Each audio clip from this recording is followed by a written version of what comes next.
is about impatience, corruption of faith.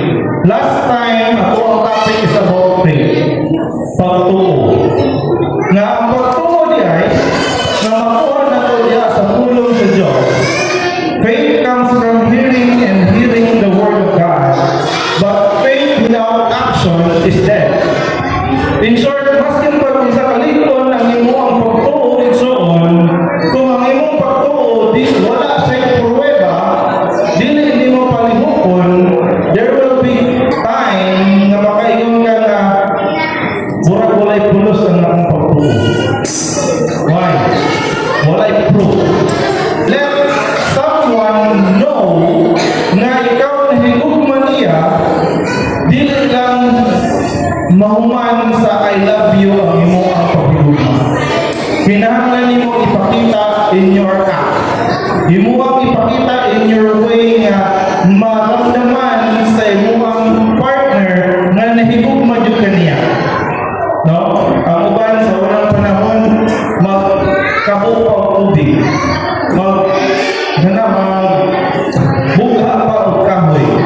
Kaya aron lang yun ma-prove yun ang ilang love sa babae. Why? Kung mo na kagay love you sige, dili siya pumatuod. Naman, wala tayo pumatuod nga love you din mo siya. Because that is only empty words. Unless you act on it.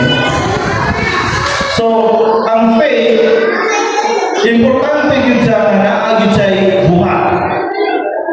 Pero, saan kang nag-agi ka sa proseso, sa faith nimo, igsoon, naatay dapat bantayan. Kung sana, anong gitawag o impatience? If impatient lang ang tao, maunay mo hinay-hinay o kurap sa imo ang pagtuo. So, this morning, we will talk about the life of Abraham. Isa kailan yun ni Abraham?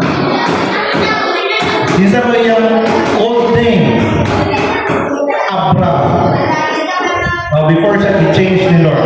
So this morning, mura na taani o mag-storytelling. Pero sa kinabuhay ni Abraham, ako ni siya i-step by step. No, ako masabtan ko siya o kayo. Sa may kinabuhay ni Abraham. So sa kinabuhay ni Abraham, magsugod ta sa pinaka-first part sa iyang life. Katong time na naghatag o promise to Lord. No? So the first part sa ako ang paminaw karon is the promise ni Lord ni Abraham. If nasayo ko sa kinabuhay ni Abraham, makabulong ko sa promise ni Lord, we will read it in Genesis chapter 15, verse 1 to 6. Genesis chapter 15, verse 1 to 6. After this, the word of the Lord came to Abraham. Wala pa na usog ang name ni Abraham. Ang iyang name pa ng time is Abraham. So, hingat ulit, the word of the Lord came to Abraham in a vision. Do not be afraid, Abraham. I am your shield, your very great reward. Verse 2. But Abraham said, Sovereign Lord, what can you give me since I remain childless? And the one who will inherit my state is Eliezer of Damascus. Verse 3. And Abraham said, You have given me no children, so a servant in my household will be my heir.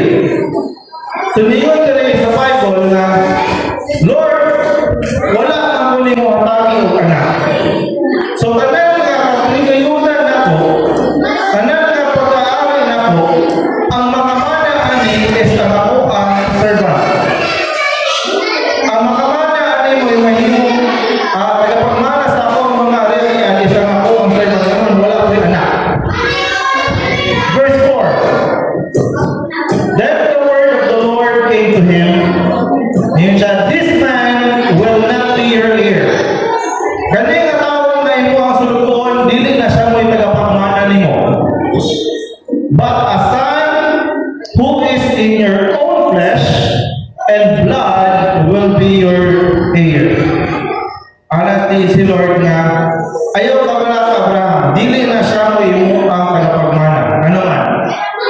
Naakay tagapagmana nga lalaki nga anak, nga gikan yun sa imong own flesh, and gikan yun sa imong own blood. Verse 5, He took him outside and said, Look up the sky and count the stars. If you indeed you can count them, then he said to him, So shall your offspring be. Verse 6. Take note of this. Abraham believed. So si Abraham, nandito po siya ni Lord kung sa promise ni Lord, hiningon siya. Kung sa makita ni mo nga bituon sa langit, inana kadaghan ang imo ang descendants. And Abraham believed the Lord. Meaning, hintuo siya sa usay gisulti ni Lord. And he credited it to him as righteousness. Ang pagtuo ni Abraham, ani nga time ni Lord, iya ang gituhuan o gi-claim na si Lord maghatag niya o son. Kay Bawtay promise ni Lord, but you will have an heir, a son, sa imo ang kaugalingong flesh o sa imo ang kaugalingong nga blood. So the first part sa kinabuhi ni Abraham na itong i-discuss karon, although na ito na itabo sa kinabuhi ni Abraham, but we will summarize it para makita na ito ang topic for this morning. So God promises Abraham offspring as many as the stars in the sky. So kanina time, if you are taking note, si Abraham, according to Genesis chapter 12 verse 4, Abraham kanina time is 75 years old. So medyo verse na yun si Abraham na eh. 75 years old when the time the Lord promised Abraham a son. Or when the Lord already gave him vision na ang imuang descendants daghan as stars in the sky. So kanina time si Abraham 75 minus 10 mo'y edad ni Sarai, iya ang asawa. So sa makita ninyo, Abraham 75, Sarai 65. So may pasadong age doesn't matter. Ewan, 25 and 6 o ganun, ano nyo pa sa 65. So age doesn't matter yun. Second part sa life ni Abraham. First part is, ano siya to? The promise. Ang sa promise ni Lord, hatagan siya o heir, a son in his own flesh and his own blood. Okay, promise ni Lord. And another promise ni Lord, ang imuang descendants will be as many as stars in the sky. Now, second part sa life, this is the part na nawala ang ilang pagtuo, pero nawala ang ilang patience sa pagtagal. Number 2 na part sa life ni Abraham, the impatience of Sarah. Sarah is the first name ni Sarah. No? Nag-change name si Sarah. Si Sarah, our nation Sarah. Genesis chapter 16, verse 1 to 3. Let's open our Bible. Ang mga walay Bible, you can look at the screen. Verse 16. Verse 1. Now Sarai, Abraham's wife,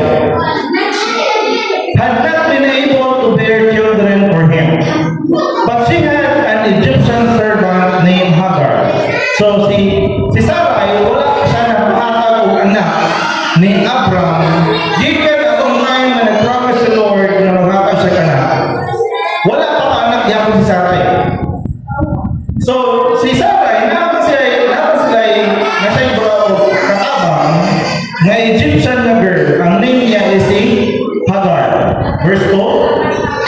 So si Sarai said to Abraham, iyang isugo si Abraham, "The Lord hath prevented me from having children.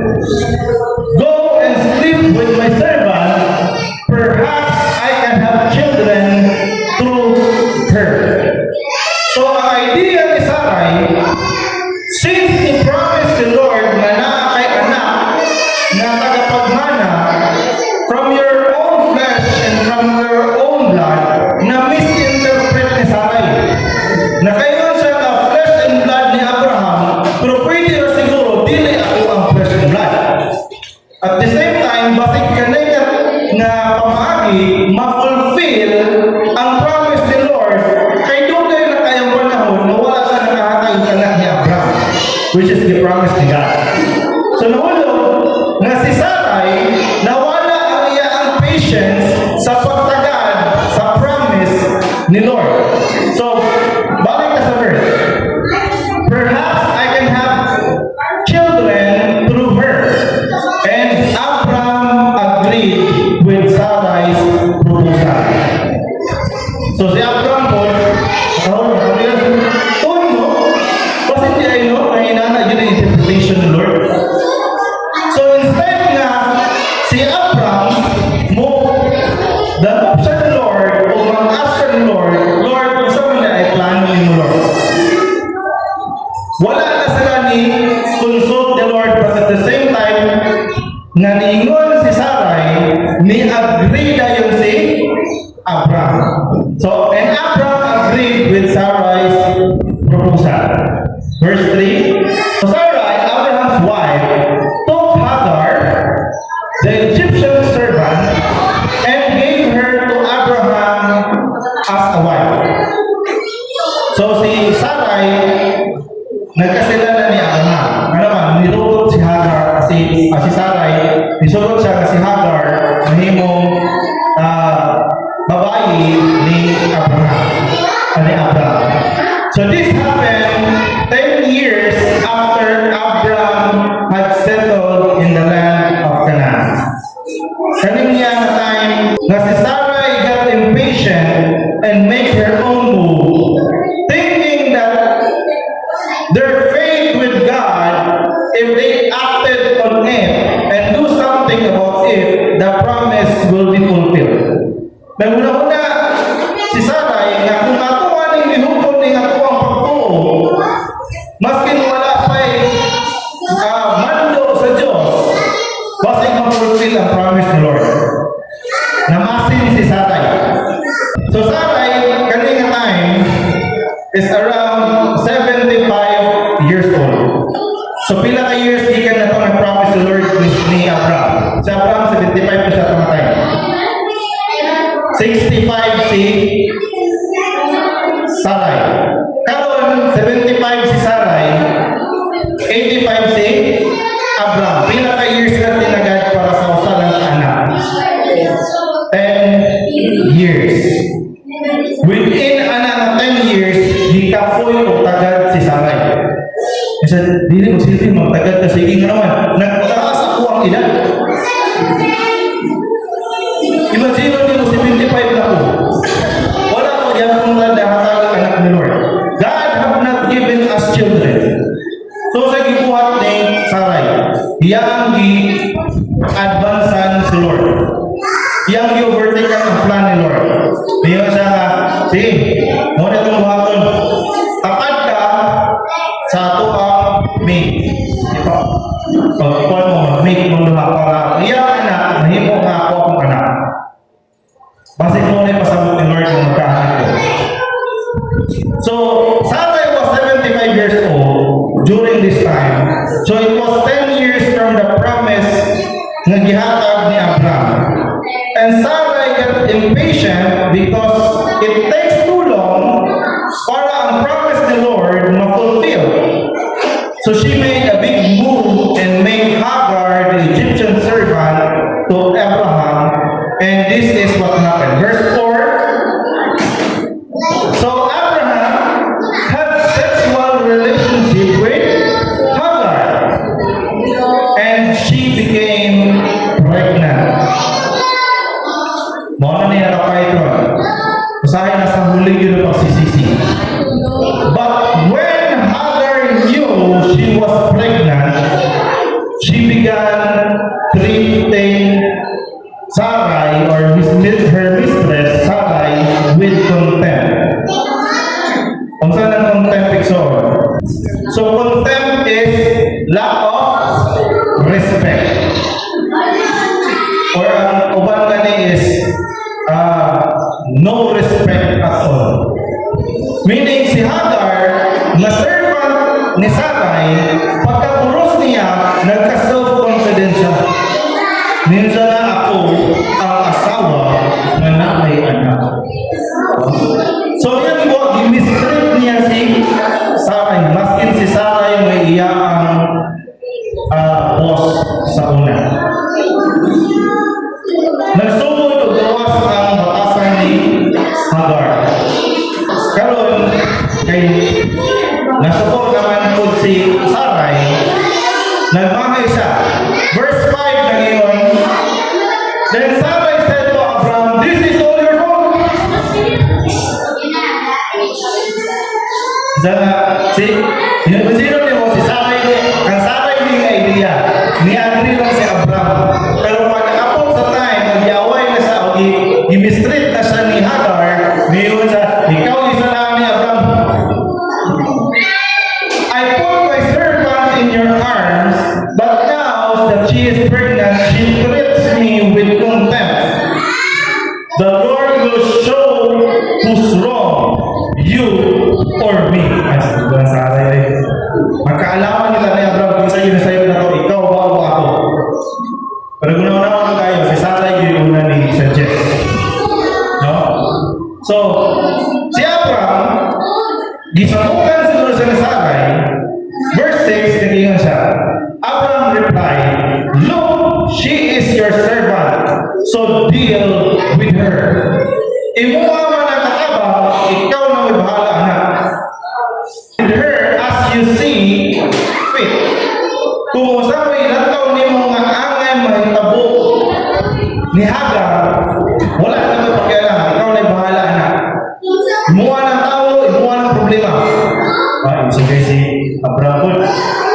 Ibuhat ni Sarai, iya ang gitreat si Hagar harshly that she finally ran away. Kumantay mo ang mga naasa yung mga katabang o sila ang daw-daw ginana niya pag-treat si Hagar. Iyang ginawdaw si Hagar, tama sa niya po ang time na niingon na si Hagar, muhawa na lang po. Bigkas si Hagar, gihawa si Hagar dito sa iyaang mistress. Sa iyaang boss na si Sarai. Nihawa sa nilagan siya. Pero that is a different story ni Hagar. Although nindot ko na siya na story. Pwede ka mabasa na from verse, gikan na yung verse from verse 7 paubos. Muna yung story ni Hagar. Pero malabihan niya po natin na later. So Sarai's impatient got them into trouble. Instead na ma-fulfill ang promise ni Lord, nahimo na nung nasabog na noon. Ano naman? Number 1, ang iyang servant, ikuha na siya, ikuntra na siya. Ikadua, nag-away sila mag-asawa. Si Abraham o si Sarai. Naglaali sila. Ngayon, ikaw dito'y sala. Abraham po niya isupod. Imuha mo ng tao, ikaw bahala na. So, nahimo na ang ilang decision to make a move ahead from the Lord. Nahimo na noon siya na problema. So, nahita ko, si Sarai, she made away with Hagar. Yang giaway. Taman sa si Hagar, napunan na, gidaw-daw na di ko anigal, pusta na di ko niya mo, hawak na na mo. But eventually, ibasahan niya ng verse 7 tao, si Hagar hibalik man. Nibalik siya ni Sarai. Because, na-angel ka ni niya na balik Sarai kay anak imong anak, although wala na giplano ninyo at first, pero si Lord nakadungog sa imo ang pride. So si kanang imo ang anak pangalan mo na og Ishmael. So may balak wala baby na mo pangalan Ishmael. Ang meaning sa Ishmael is God hears or namati ang Diyos sa iyak. So yan yung pangalan ng anak o Ishmael. Himbalik sa ni Sarai o niingin na sa angel, submit to your mistress. In short, dapat magpa-under yakon ka ni Sarai. So first part, the promise of God. Second part is the impatience of Sarai. So sa third part the promise are on the time of process. Imagine mo, nag-una-una na sila after 10 years, pero ang plano din ni Lord on process pa. Chapter 17 sa Genesis, verse 1 to 5. We have to study mathematics. Gikan 75 years old si Sarai, plus 10, 85 si Abraham. 99 na si Abraham katong time nga nagsugod na o process ang promise ni Lord. 99 years old. Gikan sa 75 years old siya sa una, baka pa kaya siya, 75 years old. Naabtan sa 99, almost 100. So, ang promise ni Lord, nga ilaan gi-shortcut after 10 years, 25 years diya in making. Imagine mo na, 25 years diya ang promise ni Lord before siya ma-fulfill. Pero aging na sa impatience ni Sarai, pagabot lang sa 10 years, wala na, na-impatient na siya. Nag-una na siya ni Lord. So ito masahan, verse 1, when Abraham was 99 years old, actually mo na siya verse kamo sa prayer meeting last Friday sa balayan ng nanay. When Abraham was 99 years old, the Lord appeared to him and said, I am God Almighty. Walk before me fully and be blameless. Next.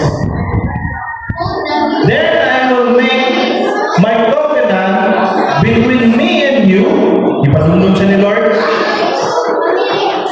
and will greatly increase your number.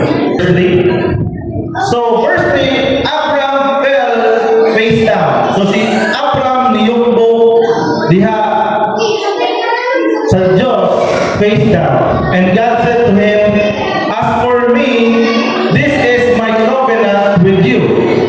You will be the father of many nations. Ipadulog siya ni Lord, na ako'y promise ni mo sa una, o kaning promise sa covenant na ko nimo, ako na ni siyang i-fulfill. So ipadulog siya ni Lord na you will be the father of many nations.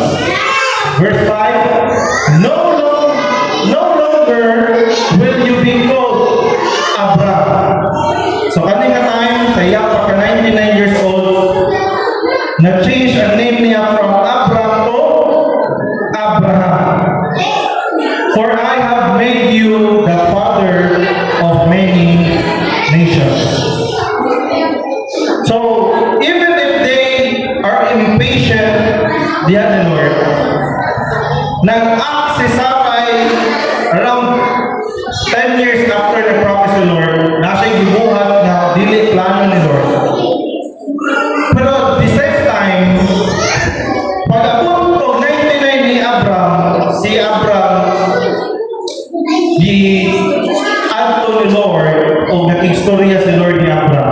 Hindi siya, ako ang i-fulfill, ako ang covenant ni mo. Katong time na 75 pa ka.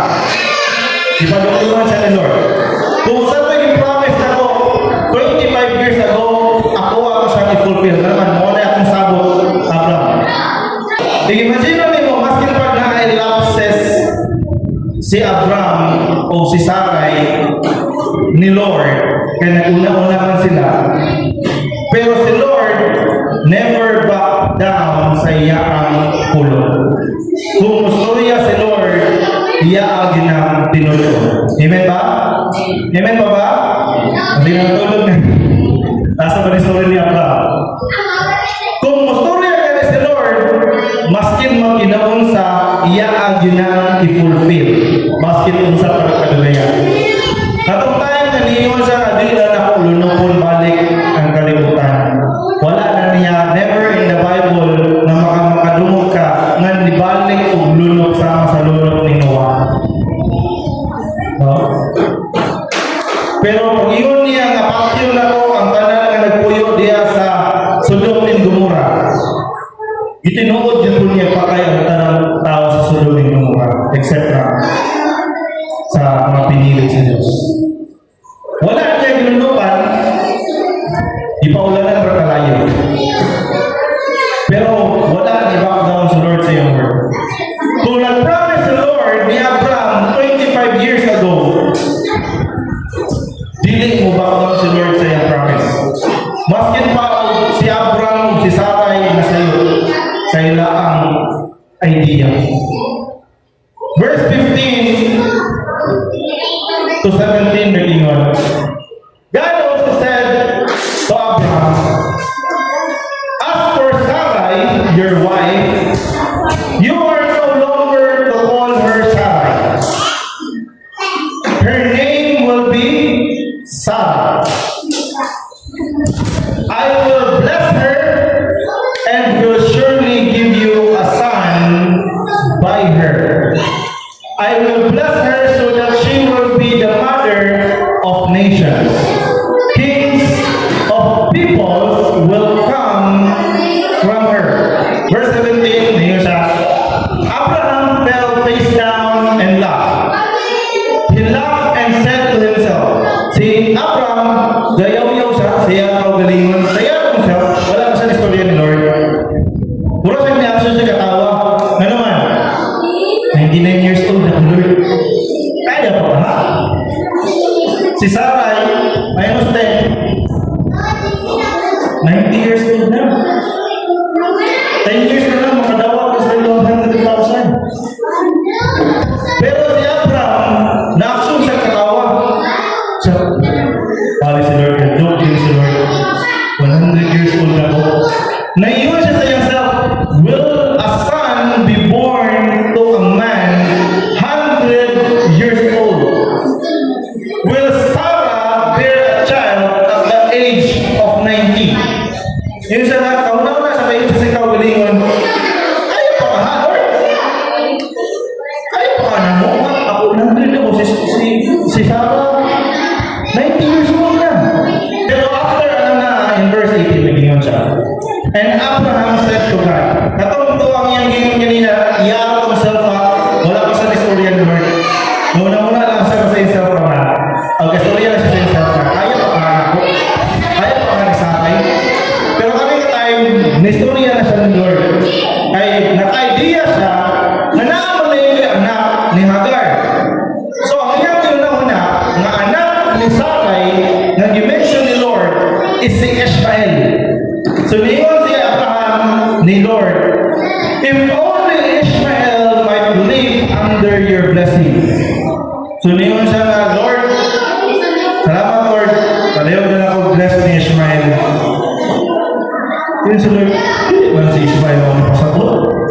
Kaya naman, na-misinterpret na po ni Abraham na si Ishmael may ipasabot ni Lord na anak ni Sarah. Then later on, you correct the Lord in verse 19. Then God said, yes, but your wife Sarah will bear you a son. Yan iklaro. Sana, yes, ako ang i-bless si Ishmael. Wala yung problema na. Kaya ikaw ang nag-ingon na i-bless si Ishmael. Ako ang i-bless si Ishmael. But, ang ako ang pasabot is si Sarah, imo ang wife, maoy mga anak o usa ka lalaki nga anak. And you will call him Isaac. Ano Isaac man? Kay Isaac siya. Verse 20. And as for Ishmael, wala kalimot si Lord ni Ishmael. As for Ishmael, I have heard you. Meaning, naminaw si Lord ni Abraham. I will surely bless him. Kaya mong ipangayo na i-bless na ako si Ishmael. Ako ang i-bless si Ishmael. I will make him fruitful and will greatly increase his number. He will be the father of 12 rulers, and I will make him into a great nation. No? Maghikan ni Ishmael ang 12 rulers under sa iyang descendants. So si Ishmael, i-bless niya ni Lord. Pero ang kasabutan nila ni Abraham, hindi si Ishmael. But ang anak ni Sarah, nga tawag o Isaac. Verse 21. Tingnan siya today. But my covenant, ang covenant between you and me, between Abraham and the Lord, I will establish with Isaac. Kung sa may promise the Lord sa first, I will make your descendants parehas kadaghan sa stars in the sky. Pero mahidili mahimo nga stars in the sky ang iyang descendants kung wala siya anak. So niyo siya, ang akong covenant nimo sa una, ma-establish siya, pero dili lang nimo, pero ni Isaac. Whom Sarah will bear to you by this time next year. Hatag na give year si Lord. Ano man, itong last time ako nagkaka si Lord yung year na impatient si Sarah. Nag-una na naman siya. Yung Sarah, ay wala ka, next year lagi. Nagkaan na ito ng anak. So, nanay assurance si Abraham. So, the first part is the promise. The second part is the impatience of Sarah. Or the impatience corrupted their faith in the Lord. Although naroon niya ng faith na ni Lord, pero nag-una-una lang sila. Na-impatient sila. Third is, the process are in the time of process. The promise are on the time of process. Nana sa processing ang promise ni Lord. Last part of the story, Genesis chapter 21, verse 1 to 7. The fulfillment of the promise. Katong time on the process pa. 25 years in the making before sila nag-anak. Verse 1, ato basama. The Lord kept His word. So, kung saan mo'y gihatag ni Lord sa iya na promise ni Abraham, i-keep na ni Lord. Iya ang itingod. And did Sarah exactly what He had promised. So meaning, next year, 99 siya na itong pag-istorya sa ni Lord. Pagka next year, ikaw, 100 years old. Mao itong may gift ni Lord niya. No? Pagka 100 years old gift niya. Lord, usa ka anak na lalaki. Si Sarah is minus 10. 90 years old. Nauna ng 90 years old. Tigulang mo siya kayo. Una na sila mismo, wala sa ako. Verse 2. She became pregnant and she gave birth to a son for Abraham in his old age. This happened at the time God had said it would. Meaning, after 1 year, nagkaanak yung sila sama sa gingon ni Lord. And next year, mga anak si Sarah. Next, verse 8. And Abraham named their son Isaac. 8 days after Isaac was born, Abraham circumcised him as God had commanded. So, usa sa mga commanded ni Lord na si Abraham manuli. Sa iyang area, si Abraham matikuli. Circumcised. So pagka 8 years old is ipatuloy na siya sa yaka. Kaya gikuman ni siya ni Lord. Verse 5,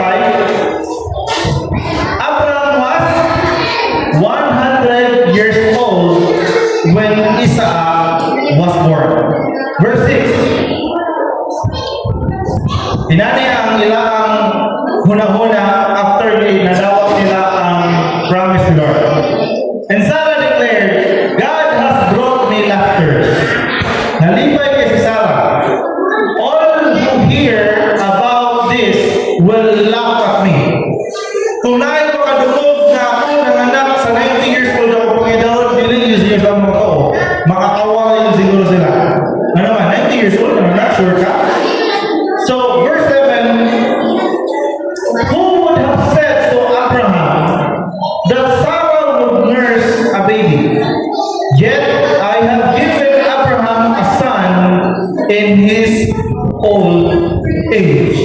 And siya kinsa may mag-una-una nga kaya pa din ako mga anak o mga alaga o bata nga anak ni Abraham nga ako ang i-anak gikan ni Abraham sa akong panginaroon na 90 years old. So the promise of the Lord took a very long time to be fulfilled. Dugay kay panahon, 25 years in the making.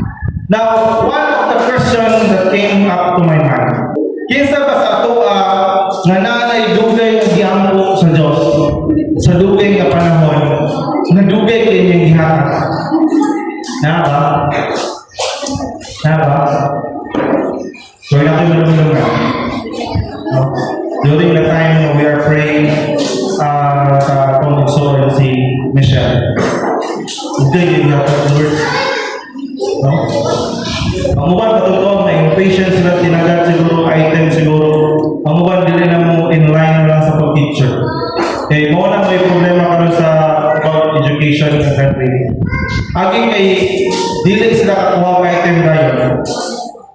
Mag-call center na lang sila, mag-apply na lang sila na kuha, trabaho, na dili related sa ilang course, na dili nila love na buhaton. It is because they became impatient. But mayroon si Lord, if the Lord promises something, nga iyang ihatag ang desire sa imong heart, you just have to believe and have faith sa plan, Lord, sa iyang kaugalingong time frame. Dili sa ato ang time frame. Kaya when the time nga kita mag-una-una sa mga Saray, daghan yun o mawala sa plano. Because God's time was been very perfect every time. And every time He makes things in our life, usahay niya ang pangitaan pamaagi nga mahimo siyang imposible. Lord, posible pa ka, Lord. Imagine mo kung si Saray nanganak na siya 30 years old, wala imposible. Tama? If nanganak si Sarah mga 60 years old, pwede pa ka makayo na power din si Abraham. 60 years old na si Sarah, nakaanak pa sila. Pero pag ako 90 years old, wala naging sila yung pastorya sa mga kaugalingon. Ano man, imposible na talaga. So, makita nyo ang plano ni Lord, dili siya ganahan na ang glory mapunta ni Abraham o ni Sarai sa pagkamaayo nila mga mata maskin pa o 90 years old. Ano man, if sila-sila lang to, 90 years old pa nga na, sikat kay ka, pwede pa sir ka mag-KMGS siguro. Pero agi kay nasayod sila nga dili to ila ang work, dili to ilang buhat. Ano man, dili na kaya 90 years old, basta siya parang magduwa-duwa na siya, nakatawag na siya. Isa kaya ha, 100, tapos 90 si Saray, tubig siguro. Pero agi kay nagsalig yapon si Abraham ni Lord.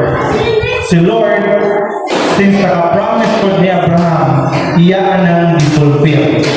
Basket of 25 years in the making. If you are waiting on something, strengthen your faith by hearing the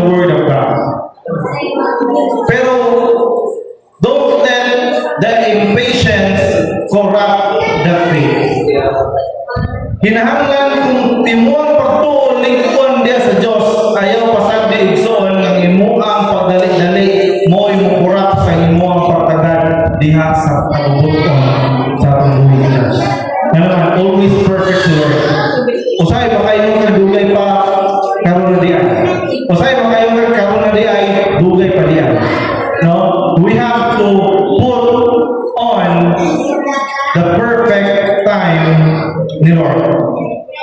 Because Abraham, from the start, if the Lord God ordered something or commanded something, si Abraham mo fulfill. Ano man, isuko rin sa panuli rin sa iyong mga banay, sa iyong mga katawhan niya, pangtulis niya tanan.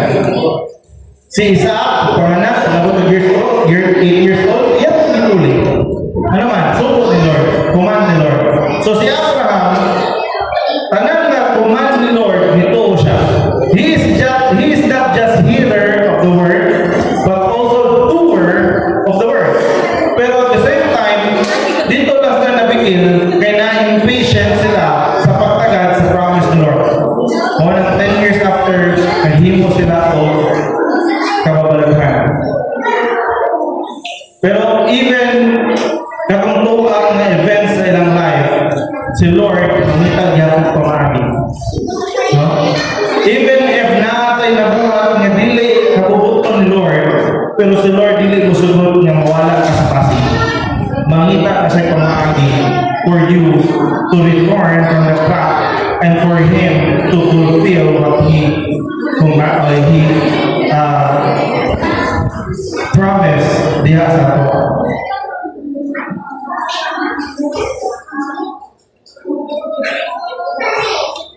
Because Abraham start, if mo order lang si Lord sa iya, if mo command lang si Lord sa iya, and did not even ask the Lord about the promise and He promised at the first. Throughout sa event sa life ni Abraham, wala na kadungog si Lord, naniyon siya na, Lord, 10 years na, wala ko yung promise na to, na parang ko nimo ka na, Lord, 20 years na, wala pa yun, Lord. Wala ka kadungog ni Abraham. Pero kung musuko si Lord, always lang siya nag-fulfill sa command ni Lord. Now, let me ask you something, Lord. Can you listen to the word of God and do what it says? Kaya ba na ito mamati sa pulong sa Diyos? O tumanong kung sa'y subo sa Diyos na imo ang nalungan? And while you are doing this, can you patiently wait upon the time of the Lord? Until the promise of the Lord to you will be fulfilled. If yes, it's on, this is very good for you. Pero kung naana ka sa stage zone na na-impatient na ka sa iyong prayer niya, if you are asking the Lord something kung ayaw ipangayo ni Lord, and naana ka sa version na Lord, murag dili na din siguro nung iharay ako. Ay nakay na lang klaseng mindset zone, magampo ka. Tawag yan ka na sa kanino. So as I pray, karon nga adlaw, let us also pray sa inyo ang nagsatagsa po ninyo ng hinguranan. If you are praying for something to happen, nag-desire sa imong heart, na gusto ni mga Lord, gusto na po ni Lord, gusto na po madawat niya Lord. And I trust you Lord kung sa imong process, pero Lord, na impatient na din ko Lord. Burag, nagkahinay Lord, pero nawala na ko sa ako ang tinguha na magtagad sa imo ang sakto na plano. Lord, gusto na ko mauna-una Lord. Although wala akong pagano Lord, kung karoon tayo mong promise Lord, hindi mo i-fulfill. Pero Lord, kaning a time, since I am getting impatient, I will talk to you. Magampo ka? Samtang magampo ko, you can have your own prayer, dear Lord. I will leave